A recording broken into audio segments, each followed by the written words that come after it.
Татарстан президенты карамагындагы татар телен саклау һәм үстерү мәсьәләләре комиссиясе тәкъдиме белән игълан ителгән әдәби конкурс тәмамланып килә. Туган телебезне саклау һәм үстерү комиссиясе бик күп конкурслар, бик күп бәйгеләр уздыра. Алар һәммәсе дә кирәк, һәммәсе дә безнең өчен кадерле, әмма миңа иң якыны шагыйрь буларак язучыларга билгеле әдәби бәйге. Мин монда жюри әгъзасы дә булдым һәм шуңа күрә бик күп әсәрләрне, бик күп авторларның әсәрләрен укырга туры килде. Санамадым төгәл күп микән 500-гә якын автор бугай. Мин аны атна буе, ай буе укыдым да әйтергә була. Беренчедән сөендем бик ник. Беренчедән бик ник сөендем. Чөнки шушы кадәр күп кеше бүген көндә әдәбиятка тартыла. Татар әдәбиятын яңа әсәрләр белән баяту максатыннан конкурслар уздырылып тора, әмма монысы ябык, ягъни жюри әгъзалары әсәрләргә авторларның тәхәллүсе аша гына бәя бирүе һәм акчалата премиянең күләме белән аерыла. Икътисади кыенлык кичергән көннәрдә матди стимул бик кирәк. Мин конкурсны язучыларны матди яктан тәэмин итәргә тырышу да дип аңлыйм дигән иде жюри рәисе Иркаил Зайдулла әле игълан ителгән чорда. Язучылар берлеге рәисе итеп сайлангачта фикере үзгәрмәде. 10 номинациянең берсе роман язучыларының гына кем булуы әлегә билгеле түгел. Калганнарының кем булуы әнә шулай конвертларны ачып жюри әгъзалары тарафыннан ачыкланды. Şiir nominasyasında bu Nuruzbek, şulay Liliya Gıybadulina çaldı. Әдәби конкурс ачышы буларак Лилия Гыйбадуллина иҗатын атасак, үтте инде повесте белән татар әдәбиятына әгерҗидән Наилә Харисова килеп керде.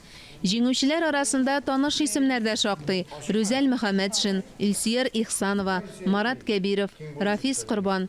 Монысы да уңай күренеш. Димәк, өметләр акланган. Әмма конкурска җибәрелгән әсәрләр арасында төрлесен укыдым. Хәтта чили пешлеләре дә бар иде дип уртаклашты Факил Сафин. Мин үземдә шактый әсәрләр укыдым. Һәм әйтергә кирәк, кызыклы әсәрләр бар. Бик актив һәм өлгер авторлар бар. Кулларында калган авторлар бар. Тәҗрибәле авторлар күренә.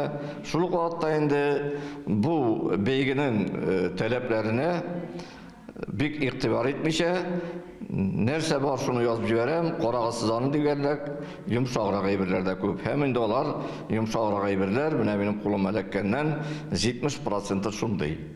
Әдәбият белгече жюри әгъзасы Дания Заһидуллина бу конкурсның максаты әдәбиятка күбрәк кешене, бигрәк тә яшьләрне тарту дип саный. Күбрәк кеше әдәбиятка үз өлешен кертсен, үз яңалыгын алып килсен дигән максат күрәм мин бу конкурста дигән иде. Мин үзем билге куйганда шундый критерийны төп дип таптым. Әлеге әсәр ул бүгенге татар укучысына да, яшь татар укучысына да, әгәр тәрҗемә итеп җиткереп карыйсың икән, башка милләт кешеләренә дә кызыклы булырга тиеш. Заманча һәм үзенең эчтәлеге белән, һәм үзенең формасы белән заманча әсәр булырга тиеш дигән критерий куелды.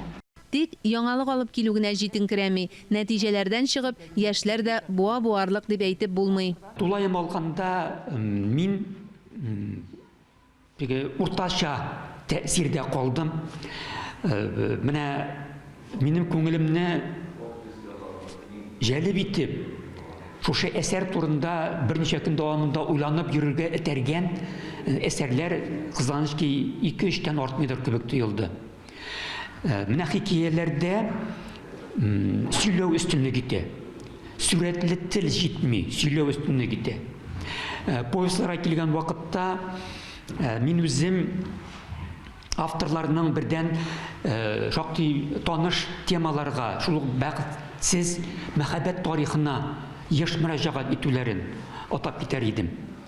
Әсәрләрдә шулай ук сөйләү өстенлеге итү сүрәтлелекнең, сүрәтле телнең аз булуына китерә.